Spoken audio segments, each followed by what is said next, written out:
एक नारा है, जय जवान जय किसान। लेकिन क्या आज का किसान खुद को सचमुच सम्मानित महसूस करता है? याद कीजिए 2020-21 का किसान आंदोलन, जब महीनों तक हजारों किसान दिल्ली की सीमाओं पर बैठे रहे थे। सैकड़ों किसानों ने अपनी जान गंवाई थी। आखिरकार तीनों कृषि कानून वापस हुए और किसानों से बातचीत के आश्वासन दिए।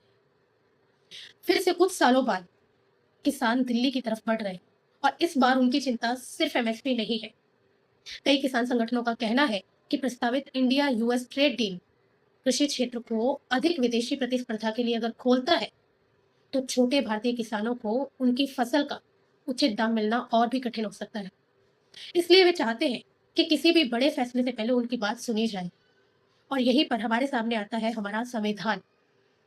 Article 19 clause 1 sub clause A प्रत्येक नागरिक को अपनी बात कहने का अधिकार देता है। और article 19 clause 1 sub clause B अपनी बात के लिए शांतिपूर्ण प्रदर्शन करने का भी अधिकार देता है। यानी लोकतंत्र सिर्फ चुनाव का नहीं, संवाद का भी नाम है।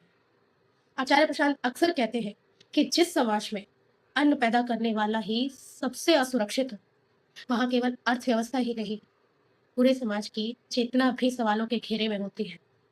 इसलिए सवाल सिर्फ किसान आंदोलन का नहीं है। सवाल ये है कि हमारे लोकतंत्र में संवाद इतना कमजोर हो गया है कि हर बार आखिरी रास्ता सड़क ही बन जाती है। आपको क्या लगता है, आप मुझे कमेंट में ज़रूर बताइएगा। और अगर आप भी मानते हैं कि समाज और देश सोच और जवाबदेही से आगे बढ़ते हैं, तो द चंचल माइंड का हिस्सा ज़रूर बनिए, क्योंकि यहाँ हम सिर्फ शोर नहीं, विचार और सोच की बात करते हैं।